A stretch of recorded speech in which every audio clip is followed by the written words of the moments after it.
Hi everyone, welcome to episode 3 of the Woke Mommy Chatter podcast. On this episode, I'm heading south and talking to 2 fellow Black mom bloggers about chocolate milk. And no, not that sugary brown liquid sold by the carton at your local grocery store. We're not talking about that. We are talking about the stuff of life, liquid gold, breast milk. Breast is best is a slogan that has been heard in hospital rooms around the Western world for decades. We know breast milk is best for babies. But despite this, Black women are not breastfeeding at the same rate as moms of other races. You'll hear some statistics in this podcast. And you'll also hear the voices of 2 Black mom bloggers. Afrykyan Moon, author of The Infinite Possibilities of a Black Woman blog, and owner of the Chocolate Milk Matters store that sells breastfeeding memorabilia and chocolate milk gear. Moon is passionate, insightful, and her comments are thought-provoking, and she also calls me out when I say something she doesn't agree with. When Moon had her second child, something that I can't imagine happened to her. She was almost arrested for breastfeeding her baby in public. He was only 2 weeks old. You'll also hear from Hadassah. She's an immigrant to the US, living in Atlanta, and originally from Haiti. She's the author of Brown Mom Rising, a blog aimed at uplifting, inspiring, and motivating moms of color. She features things like Melanin Monday, Tip Tuesday, and Lifestyle Friday on her blog. Both these moms are advocates for breastfeeding amongst Black women. I will never judge another mom for using formula. You do what works for you, and breastfeeding simply doesn't work for everyone. This discussion, though, is about the merits of breastfeeding and the fact that despite the increase in breastfeeding amongst all women, Black children are not seeing that benefit because Black moms simply aren't breastfeeding at the same rate. So let's talk breastfeeding, because both of you guys, both Hadassah on Brown Mom Rising and Afrykyan Moon on Infinite Possibilities of Black Women, both of you talk, that's your purpose, right? Like, you're talking about encouraging Black women to breastfeed. So if we look at it from the numbers, I'm looking, according to the Center of Disease Control and Prevention, the CDC, 79% of all newborn infants in the U.S. started out breastfeeding in 2011.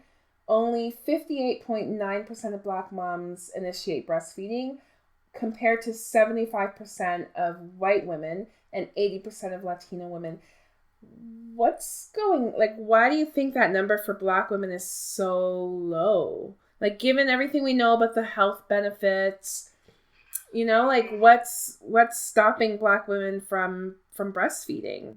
Well, I'm not sure about the era, but I was told by older Black American women that there was a time that they were pushing formula on the Black women. Mm-hmm. They were they said, here's formula, and they wanted, and so that became a thing in the Black community. It's like, oh my gosh, you breastfeeding now? It's like shunned upon. And now white women are the face of breastfeeding. I'm like, but we've been doing it in Haiti. When I'm in Haiti, it's a normal thing. It's a normal thing. When I stopped breastfeeding, people, they were upset. They were mad at me because I had stopped breastfeeding. It's like, Black women in America and the Caribbean spent so many years like feeding other people's babies, feeding white children. And then it kind of comes full circle in that they're feeding and nourishing these white kids because they're being forced to do it, but they're not doing it to their own kids, right? Like, it's just and that's interesting about the formula being pushed on the Black community. So, first off, Hadassah, thank you for talking about what happens in Haiti, because that's a part of the conversation that we need to have too, right? Because American Black women, our minds have been warped when it comes to breastfeeding, and a lot of people are following our lead. So I've talked to people from Haiti and from Africa and from other areas, and they want to be like the Americans. I want to do what they're doing. And it's like, no, please don't follow us. We don't know what the heck we're doing. Like, oh my God, we got it messed up. But I was working on a documentary called The History of My Chocolate Milk. And I actually found in 1946 is when formula really got pushed in our communities. That's been our downfall. Like, so we were slowly getting there anyway. You know, you started hearing the things about, well, I didn't breastfeed. I gave my children canned milk, or I gave my children Karo syrup and water and that kind of thing.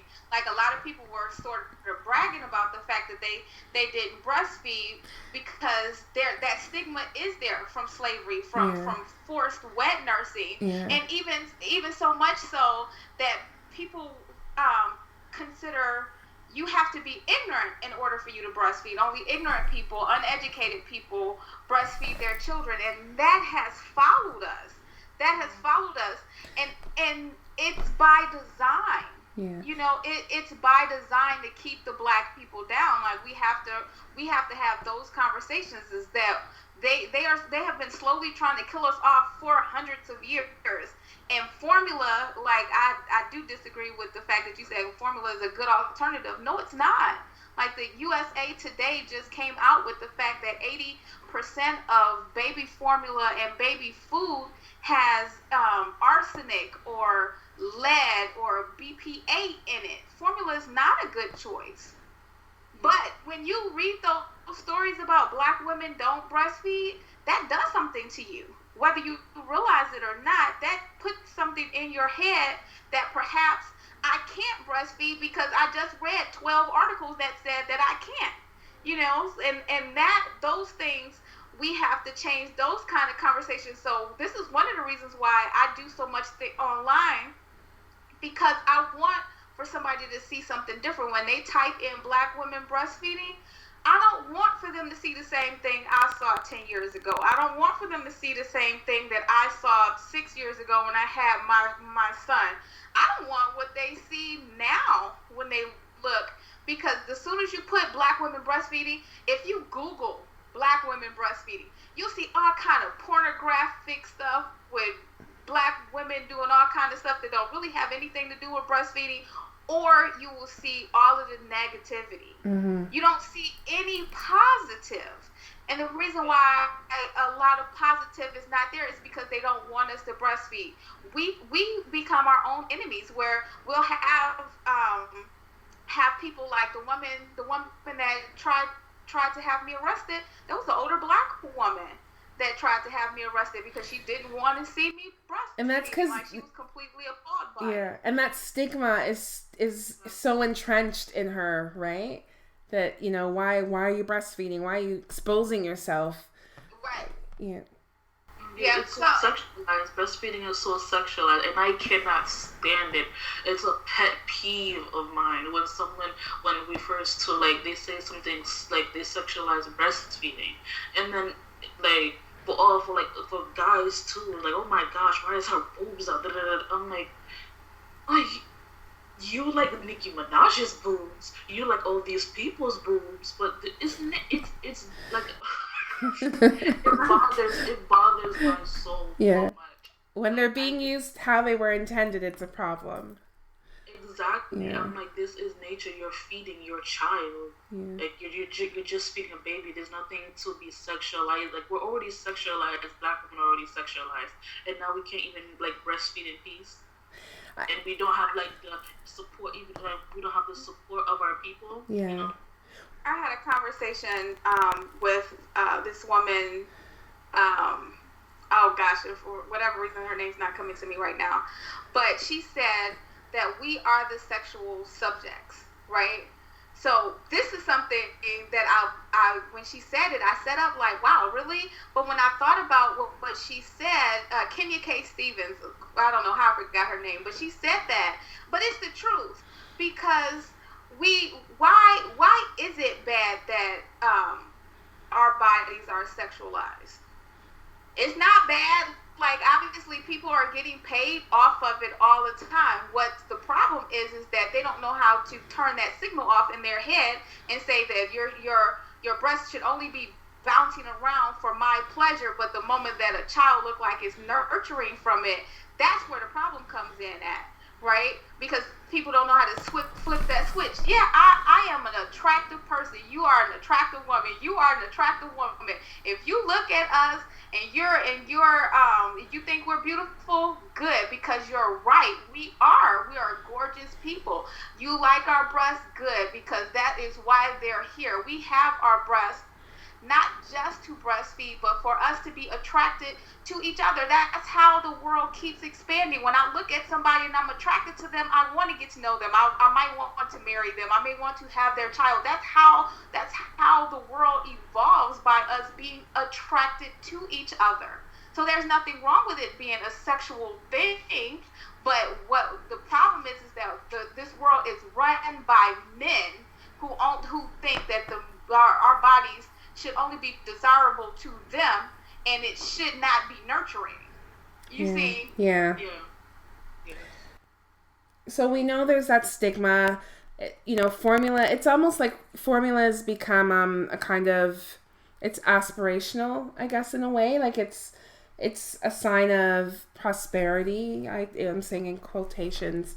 Because you're not breastfeeding and you can afford to pay for formula, and maybe that's part of the reason why so many Black women, are choosing to give their babies formula. But what about, breastfeeding also means that you have to have your baby close to you, right? And do you think that economic issues maybe kind of play into that, and that maybe Black women are going back to work sooner and have to stop breastfeeding?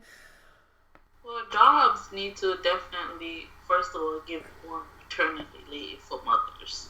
Yes. That needs to be fixed, first of all. And, sometimes, when, pumping can be a task. They have to pump and they have to put it in the bottle. And sometimes babies don't like bottles. The first year is the most important year. Yeah. And a lot of mothers in my group, they were really disappointed when they had to go to work, but they have no choice. Yeah. They have no choice. They want to be with their baby. They want to keep us, be there, but they have no choice. So what I'm hearing you describe is these are systemic issues. Like that's an institutional issue that needs to change in order to support not just Black women, but more women to breastfeed, right?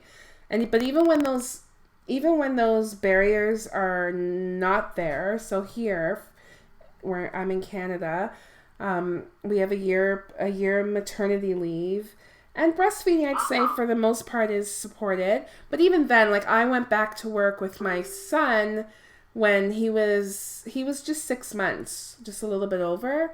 And I breastfed him till 14 months, and it was not easy. I used to pump. I used to pump in the Starbucks in the bathroom. I would drive to work sometimes and pump in my car at lunch. I pumped in the morning before I left, and then I nursed him. And then I went to work. I would pump on my lunch break, wherever I could. And then I would get home, nurse him, and then pump again. Like, it was hard. It wasn't easy.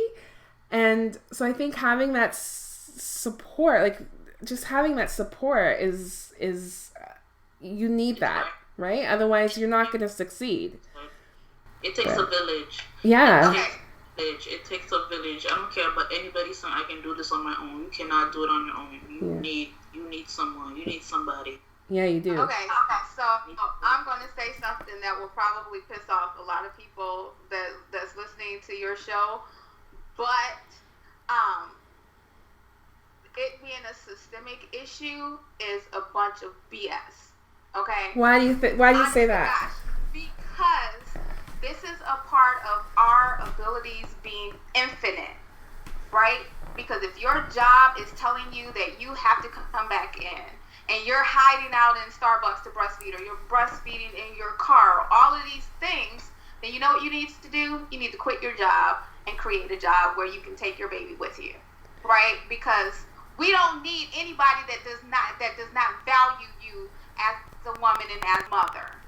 The fact that we keep running to these people and saying, I have to go back to work, I need to work, I need to make money, I need to be able to take care of my children, that's how they keep using us, because we keep saying that we need them. So we've convinced ourselves that we need them, and we've convinced them that we need them, so then they keep abusing us. The moment that you say, you know what, forget you, I ain't coming back in there, I'm gonna go home and I'm gonna get on my computer and I'm gonna create some money that way, and I ain't thinking about you, right? So what you're talking about, so that is like, that is something bigger. That is like stepping outside of this society, like of what. But that's what needs to happen, and I don't think it's stepping outside of this society. I think it is taking back our control. It is taking back our lead, not stepping out of it, but taking back our power. The reason why formula was created to begin with is because white women weren't breastfeeding and they didn't want to. They had us as the midwives, the wet nurses, and when they lost that, they're like, well, what the heck are we need to do? So then they created formula. They started giving their children formula. But then, in order for you to have it, you have to be top notch. You have to have all of this money. You have to be affluent, and you have to have your nose in the air in order to buy it, and that kind of thing. And we wanted that because we saw that was the good life. Like, that's the good life. Oh, I'm stuck breastfeeding. Oh, this is terrible. And then now that we're like, okay, well, you can have the formula, and we'll go back to breastfeeding. So it's like, ha, ha, ha, I got you, I tricked you, So now they're doing it, and we're not. But the only thing is that our children are getting sick. Our children are not having the attachment that they need. But the power that we had was when they needed us to breastfeed. When you need somebody, when you make folks realize that I am the reason why you're making money, then they will give you what it is that you need. If you look at folks and say, you know what, forget it, I had to do the same thing. I'm like, I had it good. I will tell you, I had it good when I was breastfeeding. I worked at a YMCA. My baby was downstairs. I would go and take care of my clients. I was a fitness trainer. Between every client, I would go downstairs and nurse my baby and go back up. But even that was nuts. I'm like, this is me telling somebody else that I have to play by your rules, even if your rules are super lax for me. I have to play by your rules in order to survive. And that's just not the case. That is not the case. This is a part of us realizing that we are infinite beings. This internet, look, I mean, I'm talking to you, you're in Canada and she's in Atlanta, I'm in Pittsburgh. We can do anything we put our mind to, especially now that technology is taking over. We can do it all. My baby is breastfeeding right now while I'm on the show with you. Like I love that. It's like we can do all of these things, but we just have to believe it. And that belief in ourselves has gotten taken away from us. Yeah. And we have to reclaim that. And what better way to do it than to say, you know what, forget you, I want to breastfeed. So if I have to go home and do lead generations with my baby on my breast at home, I might struggle a little bit, but I'll do that. And that's what more people need to do, but that's scary. It is scary. So how do you get people to do that? Because I'm thinking about me, and I think, like, I understand what you're saying. And I understand, taking a step back and saying, I don't need to work for someone else. I can do it for myself, and I can shape my own future. I get that. I'm in that place now. But my son is 7. When he was a baby, I don't think I was not there, right? Like most of us are not. Like, yeah. My eldest is 10. And when I was pregnant with her, I said to myself, I'm going to start like really doing the entrepreneur thing. I'm going to homeschool. I'm going to do all of these things. And she came home and I was having issues with breastfeeding, and I freaked out. I'm like, oh my gosh, like this is actually happening. Like I'm already struggling with breastfeeding, and I wanted to be at home, but then so I started taking less clients, and then I started to struggle more. And the more I started to struggle, the more concerned I got about the fact that I couldn't make it. And so it made it a little bit harder for me to make the phone calls, to talk to people about my company and to do these things. But that was my own self-doubt. Once I had my second child and almost went to jail, and I'm like, you know what? Almost went to jail for breastfeeding your 2-week-old baby.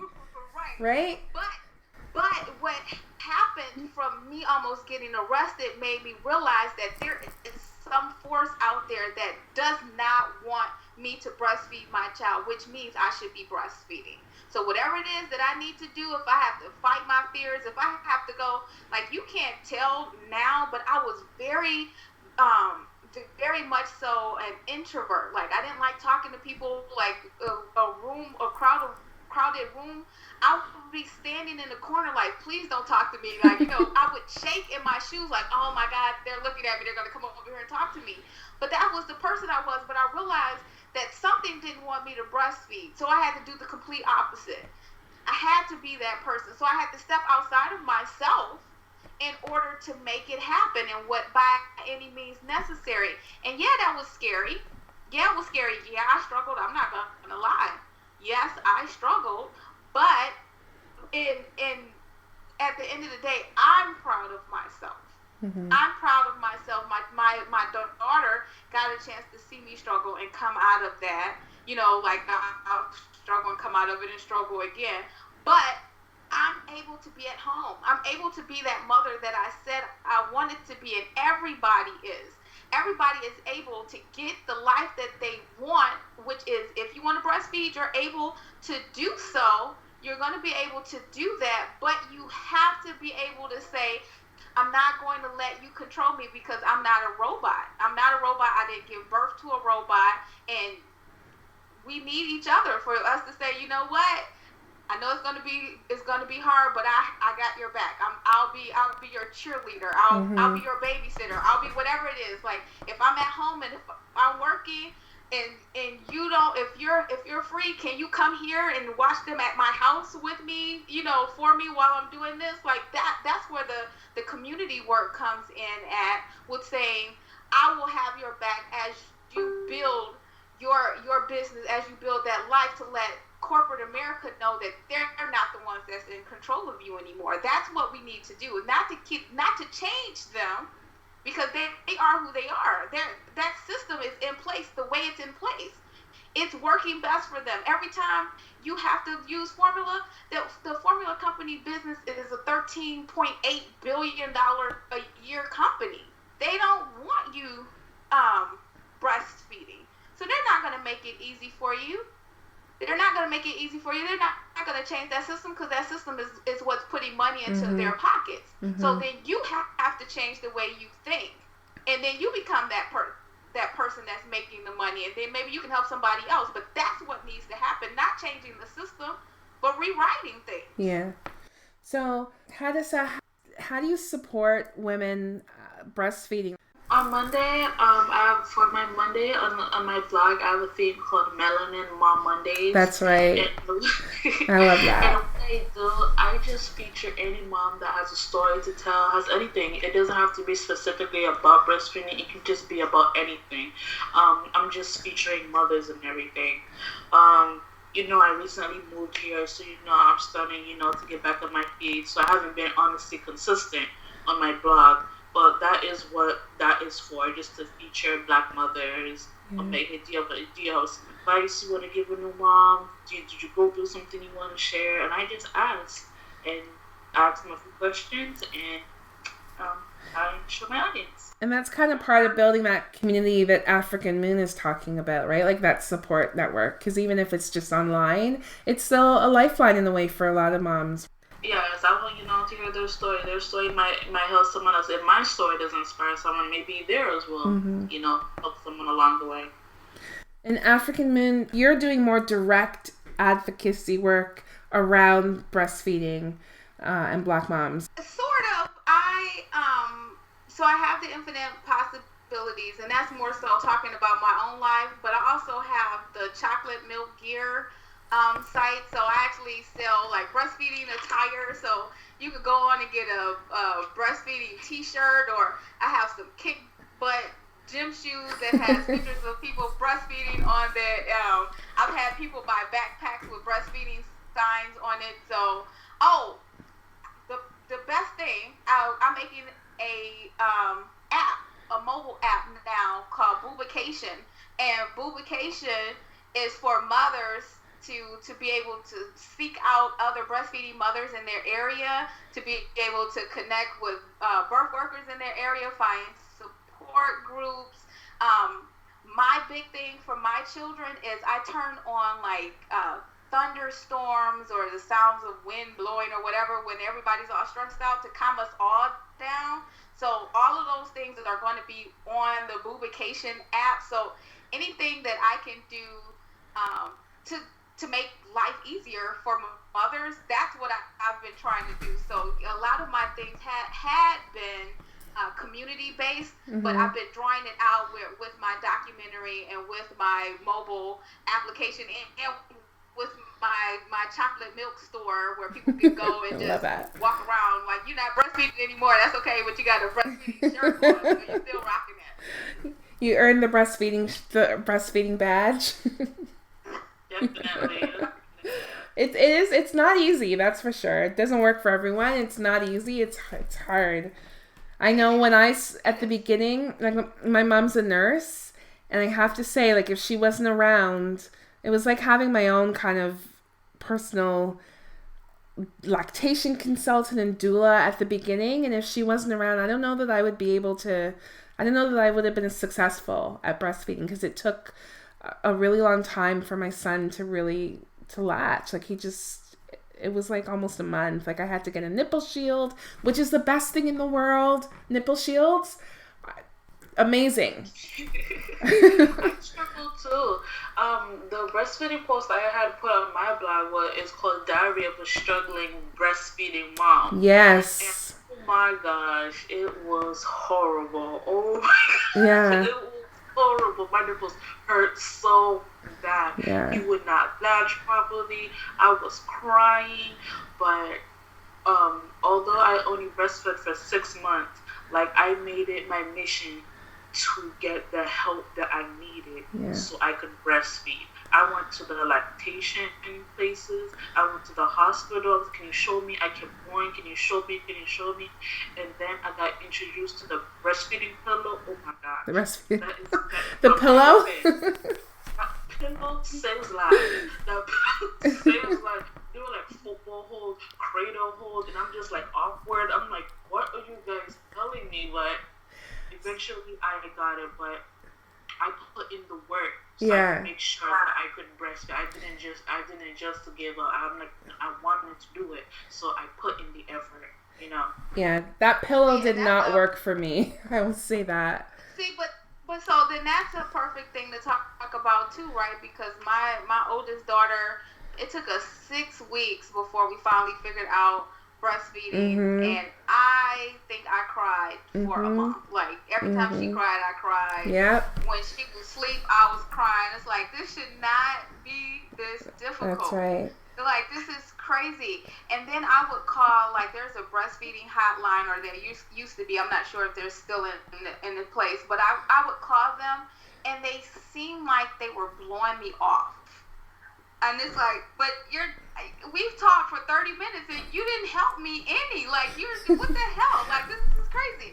And then I went to the lactation consultant at the hospital, and the woman actually said to me, I'm never going to forget this, come on, let's get this tit in this baby's mouth. And it threw me off. I was like, oh my God, what did you say? But after that, I couldn't even hear what she was trying to say to me because I was so offended. I was like, what do you mean? Like, getting that tit in the baby's mouth. Right. And then she said, you know what? It's fine. You probably wouldn't be able to breastfeed too long anyway, so let's just supplement. Oh my goodness. And that is what pushed me to do it. Like, because I almost caved until somebody told me that I couldn't do it. Like, that's what motivates me, when people tell me that I can't do things that I really want to do. And it's like, wait, did you just say that I'm a failure? Like, no, I'm not. Like, are you kidding me? Like, we're going to make this happen. But that's why I created the app, because I called everybody. I called hospitals. I called the hotlines. I'm online, like, please, I cannot get this girl. My baby girl, she was latching fine, but she wouldn't stay awake. Like, I can't get her to stay awake long enough to nurse. I don't know what I'm doing wrong. Like, she immediately latches on and goes to sleep immediately. And it's like, I don't know what to do. And I was calling and begging people, please help me. I don't know what to do. I finally lucked up and found someone at the WIC office who came to my house. And listen to how embarrassing this is. She walked in the house and she saw my baby. She says, oh no. And she starts pulling my daughter's clothes off. She said, that girl got too many clothes on. That's why she's falling asleep. For 6 weeks.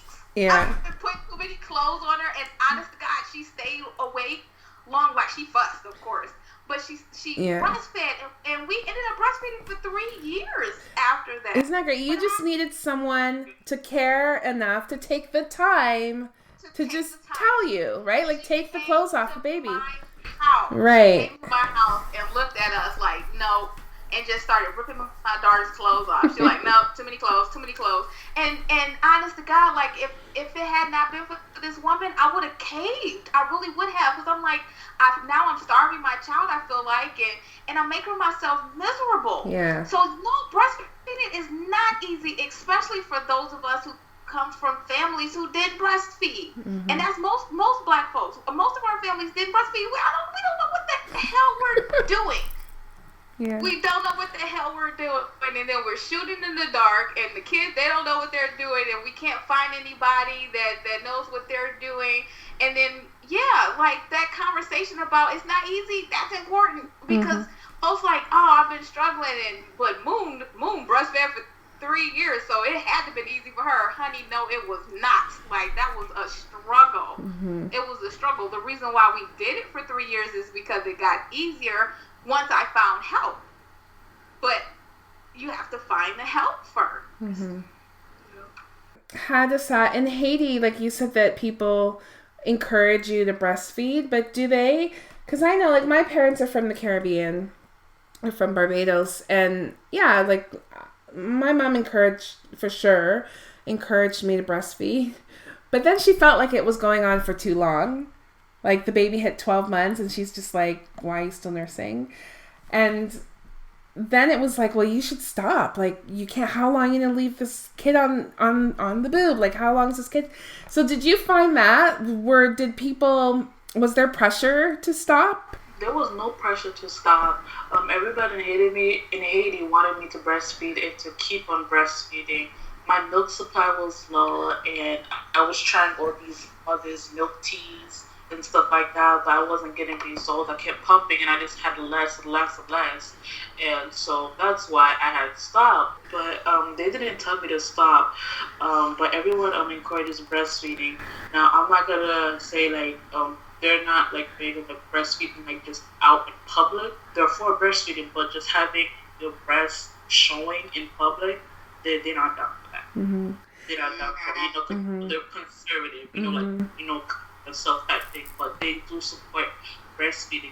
And Haiti is a very poor country, and they don't have money for formula, so it's either you breastfeed or your baby's gonna die. Right. You have no choice. They don't have that choice. They don't have that money. I can only speak from my experience, but in the Caribbean experience, there is support for breastfeeding, but it's that extended breastfeeding that is a bit questionable, and people kind of turn their nose up at, like that, like this kid's 2 or this kid's 3 and you're still breastfeeding, like that's too long. And I think that needs to change as well, right? Because there's value in that extended breastfeeding, and we need to recognize that it's not just in the infant years; it goes right up. Most part of the world, they feed for a long time. They breastfeed for a long time, all the way up to 5-7 years. Yeah. Yes. Yeah. 5-7 years. So that's the majority of of the place. Now it's like, oh my gosh. But yeah, my husband is Nigerian, and yeah, they breastfeed for a long time, and we call it baby wearing, but they strap their kids to them forever, like right up till 5, or like it's this big thing now, right? Where all these moms are like, oh, I'm baby wearing, but they do it right up to the kids are like 5 and 6 years old. Like they still kind of wrap them around them and carry them around. So we stole that too. White women done stole that too. Yes. Right. So that's why it's a big thing now, right? Because the white women are doing it, so now it's acceptable. Right. Yeah. Oh yeah, we've been doing this for generations. No, honey, you swipe that from us. Like everything that you are proud of, you stole it. Like, come on, let's be honest. All right. Thank you guys. Let's leave our breastfeeding conversation there. Thank you guys so much for that. I'm sure a lot of people listening will think that doing things that are healthy for your baby, like breastfeeding and baby wearing, should not be a competition between cultures. And that's absolutely right. It shouldn't. The problem is that for a long time, both breastfeeding and baby wearing, in quotations, were seen as primitive until the West decided that it wasn't. Apparently, imitation is the best form of flattery, so we'll just leave it there. If you want to check out Moon's Chocolate Milk Matters gear or Hadassah's Brown Mom Rising blog, visit the Woke Mummy website at www.wokemummychatter.com. I'll have links to both blogs and the chocolate milk shop there, as well as links to the history of wet nursing and the origins of formula. If you enjoy listening to the show, be sure to subscribe so you get automatic updates of new episodes every Tuesday. Don't forget to follow Woke Mummy Chatter on Twitter at @WokeMummy, on Instagram, and follow along on Facebook at Woke Mummy Chatter. If you'd like to get in touch, have feedback, ideas for the show, drop me a line at wokemummychatter@gmail.com.